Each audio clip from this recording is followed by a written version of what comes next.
Question number 9, trigonometry, further trigonometry, O levels 4024 code PQRS। ये एक quadrilateral दे रखी है। क्वाड्रिलेटर होती है four sided figure. Four sided figure को हम क्वाड्रिलेटर कहते हैं। इसमें एस क्यू आपके पास गिवन है, आपके पास गिवन है angle S P Q which is 67 degree, P Q S 74 degree, ये गिवन है। टू एंगल्स हैं, एक साइड है, हम इसके ऊपर लॉ ऑफ साइन लगाएंगे। लॉ ऑफ साइन होता है A side divided by sine of opposite angle, A divide by sine A, B divided by sine B and C divided by sine C. इनमें formula वही लग सकता है जिसमें आपके पास एंगल्स, टू एंगल्स ये गिवन है इसमें, और एक साइड भी गिवन है। तो इसलिए हम ये अप्लाई कर सकते हैं जहाँ पर सिर्फ एक अननोन है विच इज़ ए। तो इसी तरह से यहाँ पर आप देखते हैं कि हमारे पास 15 डिवाइडेड बाय इसके अपोजिट एंगल है 67, sine of 67 degree is equal to P S divided by sine of 74 degree. ये देखिए सिर्फ एक अननोन है और इसलिए हम इसके ऊपर ये फार्मूला अप्लाई कर सकते हैं। 15 divided by sine of 67 degree की वैल्यू लिखते हैं पहले 0.9205 और P S as it is, sine 74 degree की वैल्यू है 0.9613। अब हम डिवाइड करेंगे 15 डिवाइड बाय 0.9205 से, 0.9205 से जब हम डिवाइड करेंगे ये आएगा 16.295 is equal to P S divided by 0.9613। अब हम इसको मल्टीप्लाई कर देंगे, इससे वैल्यू आ जाएगी 15.6648। ये आपके पास पी एस फाइंड आउट हो गया।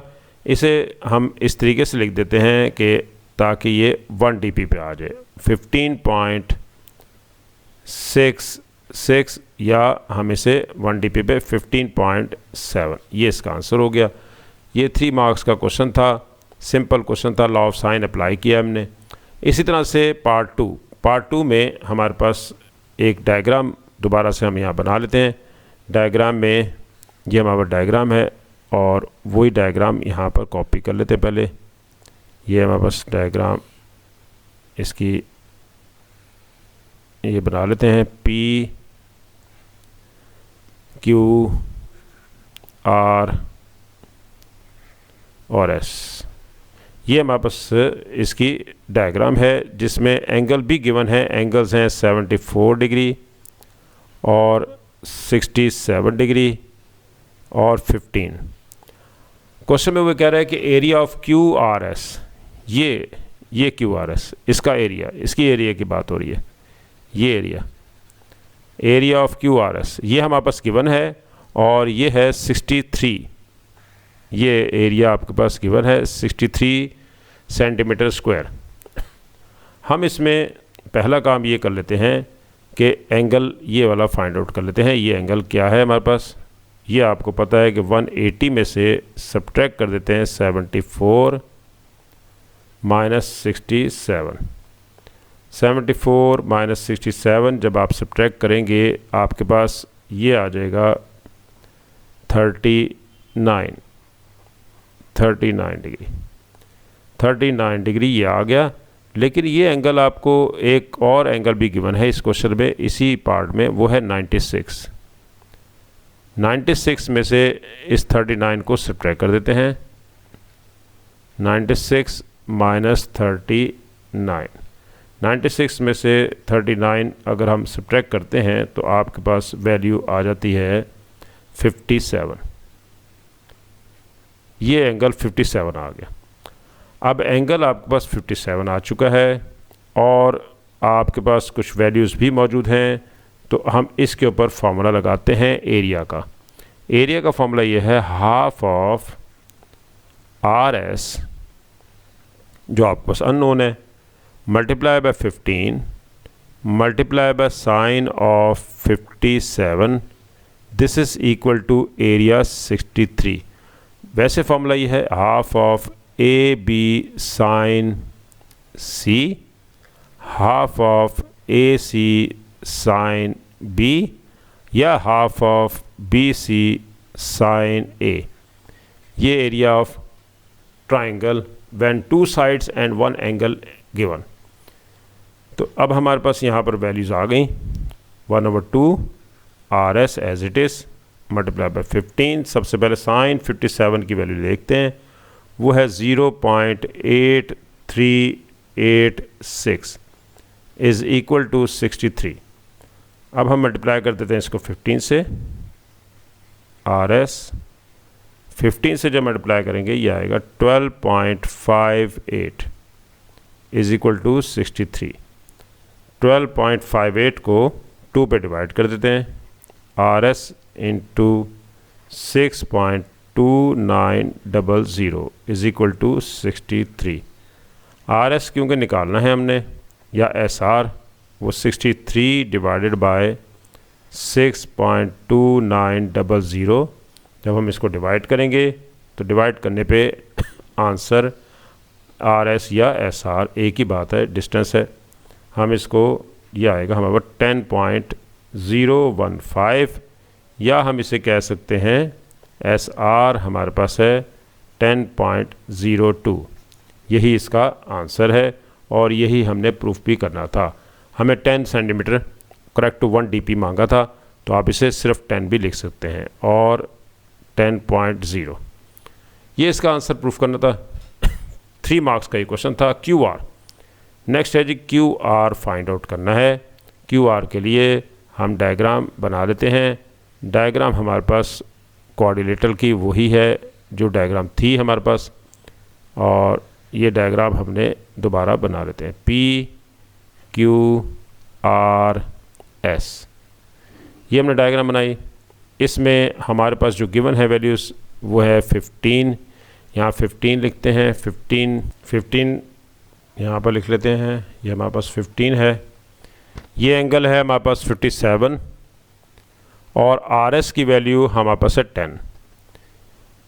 अब हमारे पास 2 साइड्स हैं और एक एंगल है, और आपको सामने वाली साइड को फाइंड आउट करना है क्यू आर को। तो यूज़ कर लेते हैं कोसाइन लॉ। कोसाइन लॉ में ये होता है कि एंगल आपके पास है कोसाइन 57, इसके अपोजिट साइड है Q R. Q R square subtract कर देंगे, minus 15 square, remaining 2 sides, minus 15 square plus 10 square divided by 2 times 15 into 10। क्योंकि हमारे पास 2 साइड्स थी और एक एंगल था, इंक्लूडेड एंगल, हमने इसलिए कोसाइन लॉ को यूज़ किया है। कोसाइन लॉ लगाने के बाद अब हमारे 15 स्क्वायर हमारे पास आ रहा है 225, 10 square 100 minus Q R square, इन्हें मल्टीप्लाई करते हैं तो डिनोमिनेटर में 300। कोसाइन 57 डिग्री की वैल्यू निकाल लेते हैं 0.5446। अब ये 300 इससे मल्टीप्लाई कर देते हैं ताकि हमारे पास कुछ और वैल्यू आ जाए 163.39। इन्हें ऐड कर देते हैं, ये 2 वैल्यूज़ 225 और 100 को 325 बन जाएगा। 325 minus Q R square. Q R square को लेफ्ट हैंड साइड पे ले आते हैं। 325 माइनस 163.39, और जब इसे आप सब्ट्रैक्ट करेंगे ये आपके पास आ जाएगा 161.6। या फिर हम इसे कह सकते हैं कि आपके पास अभी क्यू आर स्क्वायर आया है लेकिन आपने निकालना है क्यू आर। क्यू आर लेने के लिए आप स्क्वायर रूट लेंगे। स्क्वायर रूट 161.6 का ये बनेगा 12.7। 12.7 वैसे आपके पास जो आंसर आता है वो 12.7125। तो आपने 1 DP पे आंसर देना है क्योंकि क्वेश्चन में उसने यहाँ पर डिमांड की थी ऊपर के 1 DP पे, और वैसे भी ट्रिग्नोमेट्री 1 DP पे आंसर देंगे। ये मार्क्स 3 है। 3 मार्क्स का ये क्वेश्चन था, लेटेस्ट पेपर था 2023 का, और पेपर 2 था, कैलकुलेटर अलाउड था। क्वेश्चन नंबर 7 का पार्ट बी। ये first answer, second answer, third answer 10.01 विच हमने जो प्रूफ करना था, और 12.7 या 12.71 से लेकर 12.72 तक इसका आंसर इस रेंज में ठीक होगा आपका। ये रेंज दे रखी है इसमें। Next question number 10। Question number 10 हमारे पास है नेक्स्ट। क्वेश्चन नंबर 10 में A B C R points on horizontal ground, the bearing of B from A is 072, 3 digits में लिखते हैं, यानी कि 72 डिग्री है। बेयरिंग को हमेशा 3 डिजिट्स में लिखते हैं। Bearing B from A, B from A का मतलब है कि इसकी डायरेक्शंस ए पे बनेगी। ये आपके पास डायरेक्शंस इसकी बनेगी ए पे, ये इस तरीके से, और 90 डिग्री यहाँ पर। थोड़ा सा आपके पास ये लाइन जो है वो आपने, क्योंकि वो 72 है और ये है 90 डिग्री पे, थोड़ी सी नीचे आएगी लाइन। ये एंगल है 72 डिग्री, यानी कि 072 बेयरिंग है, एंगल 72 है, और ये भी थोड़ा सा डाउन होगा, नीचे की तरफ आएगा। अच्छा, अब ये देखें हमारे पास एंगल है 72 डिग्री, और हमें कहा गया है कि ये बेयरिंग है B from A. B from A का मतलब ए पे डायरेक्शंस बनेगी, और ये एंगल आपके पास क्लॉकवाइज लेते हैं हम हमेशा, और उस लाइन तक लेंगे 72। नेक्स्ट है the bearing of C from A. C from A, ये भी बेयरिंग सी फ्रॉम ए है, और डायरेक्शन ए पे ही बनेगी, क्योंकि जहाँ से सी फ्रॉम ए, बी फ्रॉम ए, जिससे बेयरिंग निकालते हैं, डायरेक्शंस उस लाइन पे बनती हैं, उस पॉइंट पे बनती हैं। सी फ्रॉम ए तो ए पे डायरेक्शन बनेगी, बी फ्रॉम ए पे डायरेक्शंस बनेगी, यानी कि नॉर्थ साउथ ईस्ट वेस्ट, ये डायरेक्शंस उसी पॉइंट पर बनाई जाएंगी। सी फ्रॉम ए, ये भी वही है कि ए पे डायरेक्शंस बनेगी, और वो ऑलरेडी बन चुकी है। और एंगल इस लाइन का, ए सी का, ये लाइन ए सी, इसका एंगल नॉर्थ से ये आपको ये भी एंगल गिवन है, विच इज़ 205 डिग्री। ये हमें एंगल दे दिया है, यानी कि ये भी आपके पास बेयरिंग इसकी भी नोन है। आगे देखते हैं, आगे वो कह रहा है कि ए बी 170 मीटर्स है और ए सी 95 मीटर्स है, कैलकुलेट बी सी। अब हमें बी सी कैलकुलेट करना है। बी सी कैलकुलेट करने के लिए हमारे पास फर्स्ट 95 गिवन है, सेकंड 170 गिवन है। अलग से डायग्राम इसकी ड्रॉ कर लेते हैं। ये नॉर्थ है, और ये आपके पास एंगल, ये पॉइंट है बी, थोड़ा सा ऊपर है बी, और सेकंड है ए, और ये आपने कैलकुलेट करना है B, angle side B C, ये आपने कैलकुलेट करनी है बी सी।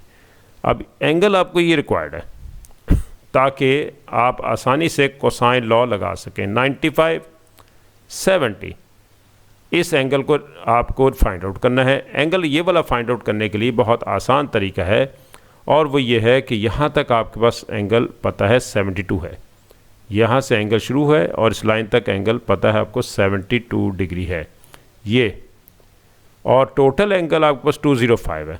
205 में से अगर आप सब्ट्रैक्ट कर दें 72 को, 205 माइनस 72, तो ये आ जाएगा आपके पास 133। एंगल फाइंड आउट हो गया। जब ये एंगल फाइंड आउट हो जाए तो अब आप इसके ऊपर कोसाइन लॉ लगा सकते हैं। कोसाइन लॉ है कोसाइन 133 इज़ इक्वल टू, इसके ऑपोजिट साइड, एंगल के ऑपोजिट साइड वही साइड है जो आपको फाइंड आउट करनी है।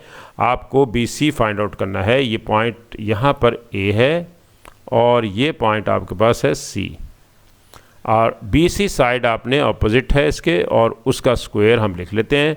रिमेनिंग टू साइड्स 95 स्क्वायर और 170 square divided by 2 times 95 multiply by 170।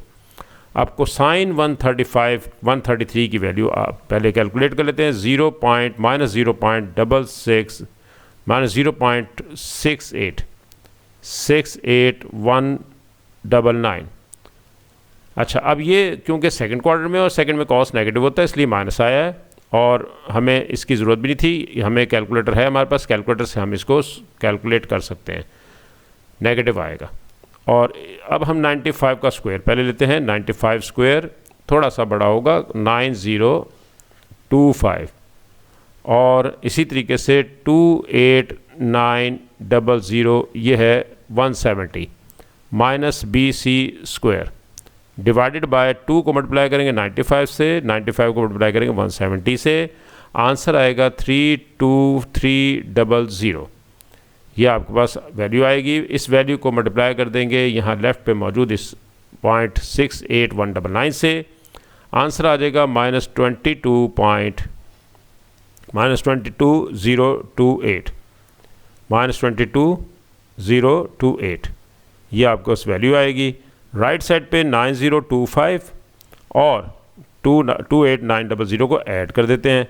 यह आएगा 37925 minus B C square. B C square को लेफ़्ट पे ले आएंगे और इसे हम राइट पे शिफ्ट कर देंगे ताकि ये इधर जाके ऐड हो जाए और हमें बी सी का आंसर दे दे। प्लस हो गया इधर जाके, क्यों माइनस था 028। अब हम इन्हें ऐड कर देते हैं। ऐड करने पर हमारे पास वैल्यू आ रही है 59953 टेकिंग स्क्वायर और square root of both sides. अब हम इसका स्क्वायर रूट ले लेते हैं। B C is equal to 244.85। हम इसे ये भी कह सकते हैं 244.8, हम इसे ये भी कह सकते हैं 245 और हम इसे ये भी कह सकते हैं 244.9। इसका आंसर जो है वो इस रेंज में पूछेगा, वो दे देगा रेंज आपको 244 से लेकर 244.8 से लेकर 244.9 तक। जो भी आंसर आपका आएगा वो करेक्ट होगा। बी सी की वैल्यू आंसर में आ गई आपके पास। नेक्स्ट है बेयरिंग ऑफ ए फ्रॉम सी। अब हमें ए फ्रॉम सी बेयरिंग निकालनी है। सबसे पहले हम डायग्राम ड्रॉ कर लेते हैं ताकि डायग्राम हमारे सामने होगी तो हम आसानी से क्वेश्चन को सॉल्व कर सकते हैं। ये हमारे पास नॉर्थ है और ये पॉइंट बी है और इसमें एंगल ऑलरेडी गिवन है विच इज़ 72 डिग्री। और इसी तरह से थोड़ा सा अगर हम इसे डॉटेड से बढ़ाएं तो ये नॉर्थ इस तरह से आगे जा रहा है। थोड़ा दोबारा बना लेते हैं और पहले इसकी डायग्राम कंप्लीट कर लेते हैं। ये हमारे पास पॉइंट सी है। पॉइंट सी यहाँ पर नीचे दे रखा है। पॉइंट सी हमारे पास ये है। पॉइंट सी को ले लेते हैं। नेक्स्ट हमारे पास इसको ज्वाइन कर देते हैं बी को सी से। और अब देख सकते हैं आप कि हमें कहा गया है कि आपने बेयरिंग निकालनी है सी ए फ्रॉम सी। ए ये है, सी है। ए फ्रॉम सी, ए फ्रॉम सी का मतलब है आपने डायरेक्शंस बनानी है इस सी पे, जिससे निकालना होता है वहाँ पर आपने डायरेक्शन बनानी है। ये डायरेक्शंस हम ड्रॉ कर लेते हैं नॉर्थ साउथ की। ये आपके पास नॉर्थ है और अब आपने बेयरिंग निकालनी है तो इसका मतलब ये हुआ कि आपने ये एंगल आपको रिक्वायर्ड है, ये एंगल आपको चाहिए। तो बेयरिंग ऑफ नॉर्थ, क्योंकि आप बेयरिंग होती ही नॉर्थ से क्लॉकवाइज, ये आपके पास क्लॉकवाइज ये एंगल आपको रिक्वायर्ड है नॉर्थ से इस लाइन AC तक का। हमें पता है ओवरऑल टोटल जो एंगल मौजूद है वो हम देखते हैं। इसे थोड़ा सा हम एक्सटेंड करते हैं। ये हमारे पास नॉर्थ है और ये हमने इसको थोड़ा सा एक्सटेंड किया। हमें पता है कि ये टोटल एंगल यहाँ से और यहाँ तक ये हमें पता है 205 है। इस 205 ये नॉर्थ जब इस तरह से नॉर्थ बनेगा तो ये होगा, ये पॉइंट ए है, ये होगा 180। ये 180 की लाइन है क्योंकि नॉर्थ और साउथ ये आपके पास 180 की लाइन है। ये एंगल आपके पास 180 है, ये एंगल आपके पास 180 है। 205 में से अगर 180 को सब्ट्रैक्ट करें तो ये एंगल आपके पास निकल आएगा ऊपर वाला। तो 205 माइनस 180 ये आंसर आएगा 25 डिग्री। तो इसका मतलब ये हुआ कि ये एंगल आपके पास आ गया, ये एंगल 25 डिग्री। अब देख सकते हैं आप कि एक है आपके पास, ये एक है नॉर्थ आपके पास यहाँ पर जो पॉइंट ए पर है और एक नॉर्थ है आपके पास पॉइंट सी पर। और ये एंगल आपने अभी थोड़ा सा एक्सटेंड करके निकाला था, ये एंगल आया आपका 25 डिग्री। तो जब लाइंस पैरेलल होती हैं, लाइंस पैरेलल होती हैं तो उन लाइंस को पैरेलल होने की सूरत में नॉर्थ नॉर्थ ये दोनों लाइंस पैरेलल हैं और ये ट्रांसवर्सल है सी पॉइंट ए पॉइंट। ये एंगल आपके पास है 25, तो ये भी 25 होगा ऑल्टरनेट एंगल। ये आपके पास 25, तो एंगल आपके पास 25 यहाँ पर आ गया, ये 25 आ गया, और यही आपको बेयरिंग रिक्वायर्ड थी। बेयरिंग फाइंड आउट करनी थी A from C, bearing A from C, C पे डायरेक्शंस बनाई गई और उस लाइन को हमने एंगल को निकाल लिया, वो है 25 degree. Bearing of A from C 2 marks का क्वेश्चन था। नेक्स्ट क्वेश्चन सेम है, पार्ट सी है, और इस पार्ट सी में वो ये कह रहा है कि आपके पास नॉर्थ है और ए पॉइंट है, बी पॉइंट, वही क्वेश्चन है। इसमें ए को थोड़ा सा बता रहा है डी के बारे में। पहले डी के बारे में देखते हैं कि डी क्या है। डी में वो ये कह रहा है कि D lies on the horizontal ground due south of A के साउथ में, ए की साउथ है, ये ए की साउथ है, यहाँ पर ये डायरेक्शन साउथ में है। लेकिन मसला ये है कि ये ए की साउथ है, ये नॉर्थ की साउथ नहीं है। एक चीज़ आपने ज़हन में रखनी है, ए की ये साउथ है और इस साउथ में ये हमारे पास मौजूद है डी पॉइंट है, और ये कहा गया कि सी के ईस्ट में, ये ईस्ट इस तरफ है इसका, तो सी के ईस्ट में है। आपने ए डी कैलकुलेट करना है और ए डी की वैल्यू है 86.1 1 dp पे इसका आंसर आपने फाइंड आउट करना है। ए डी कैलकुलेट करने के लिए ऑलरेडी हम आंसर निकाल चुके हैं, ऑलरेडी हमारे पास वैल्यू आ चुकी है, और वो एंगल यहाँ पर हमने निकाला था वो था 25 डिग्री। ये 25 डिग्री हम कैलकुलेट कर चुके हैं और ये वैल्यू 95 है। हमें ए डी कैलकुलेट करना है, तो ए डी कैलकुलेट करना आसान है। A D divided by 95 is equal to cos 25 degree, क्योंकि 25 डिग्री के ऑपोजिट जो भी साइड होगी वो परपेंडिकुलर होगी। 90 के ऑपोजिट हमेशा हाइपोटेनस होती है। थर्ड ये वाली आ गई बेस, तो perpendicular perpendicular D C perpendicular sorry यहाँ पर ये हमारे पास परपेंडिकुलर है, ये बेस है, तो हम base which is base, A D base है, ए डी कैलकुलेट करना है। तो बेस डिवाइडेड बाय हाइपोटेनस, ये बेस है, और इसको जब हाइपोटेनस पे डिवाइड करेंगे this is equal to cosine 25, base divided by hypotenuse cosine 25 degree होगा। तो बेस हमारे पास ए डी है और हाइपोटेनस ये है, और 90 के ऑपोजिट 25 एंगल के ऑपोजिट डी सी होता है जो परपेंडिकुलर है। हमें निकालना है ए डी, तो A D divided by 95 is equal to cosine 25 की वैल्यू है 0.9063। अब हम 95 को मल्टीप्लाई कर देते हैं, 95 मल्टीप्लाई बाय 0.9063, इससे मल्टीप्लाई कर देते हैं। जब मल्टीप्लाई करेंगे आंसर आएगा 86.099। आप इसे 86.09 भी लिख सकते हैं, 86.09 भी लिख सकते हैं, और बाकी ऑप्शनल है, आप उसे छोड़ सकते हैं। ये ऑप्शनल, ब्रैकेट जब डाल देते हैं ये ऑप्शनल हो जाता है, कि आप लिखना चाहें लिख लें। 86.09 आंसर है, लेकिन उसने यहाँ पर प्रूफ में कहा भी है कि आपने 86.01 निकालना है, तो आप इसे 86.01 के 90 की जगह पे 1 कर देंगे। ये राउंड ऑफ कर दिया हमने, तो 1 dp पे आंसर रिक्वायर्ड था। क्वेश्चन में ज़रूर चेक किया करें कि कहाँ पर आंसर चाहिए था आपको। नेक्स्ट पार्ट है इसका, पार्ट नंबर 2। पार्ट नंबर 2 में वो कह रहा है कि a point x is at the top of vertical mast at a, और the angle of elevation of x from b is 7 degree. Calculate the angle of elevation of x from d। तो सबसे पहले हम ये diagram दोबारा से यहाँ पर ड्रॉ कर लेते हैं।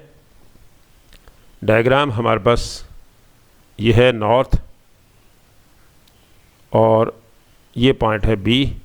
यहाँ कहीं वर्टिकली बिल्कुल इसके ऊपर यहाँ कहीं x है, और एंगल ये x है हमारे पास, और इसका अगर देखा जाए कि B से इसका एलिवेशन वो 7 डिग्री, बहुत नीचे होगा, लेकिन हमने इसको क्वेश्चन बनाने के लिए हमने इसको बना लिया इस तरह से।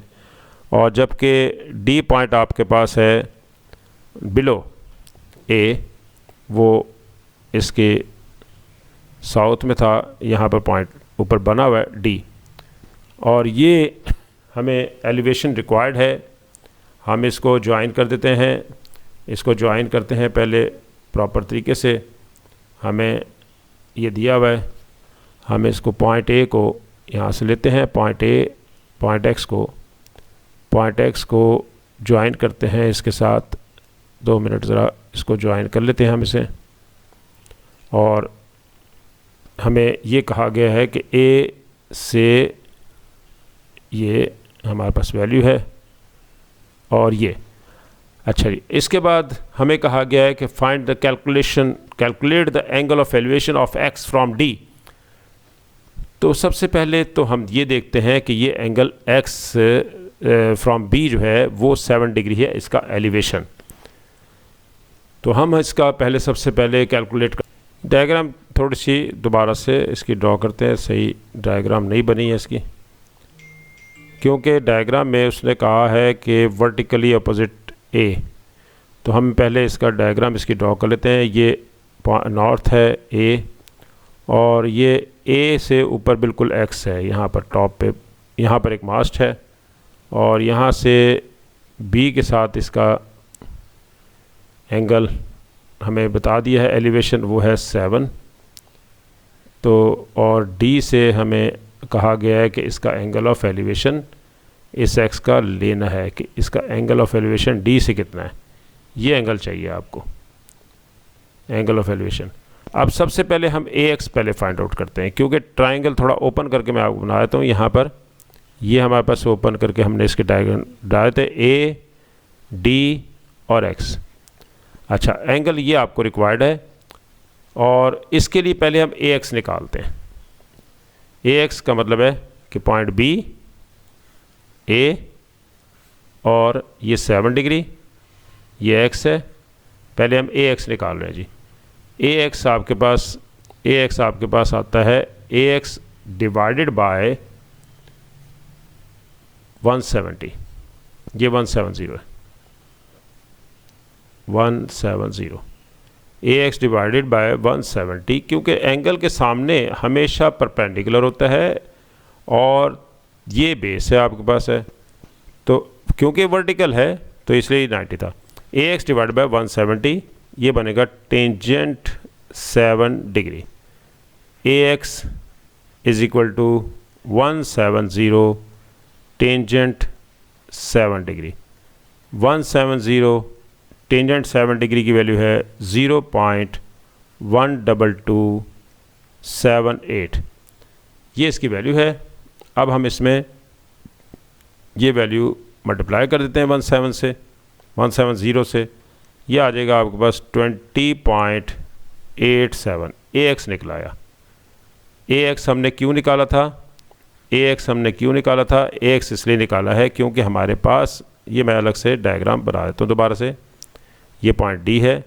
ए एक्स हमने इसलिए निकाला था क्योंकि हमारे पास ए डी तो ऑलरेडी है।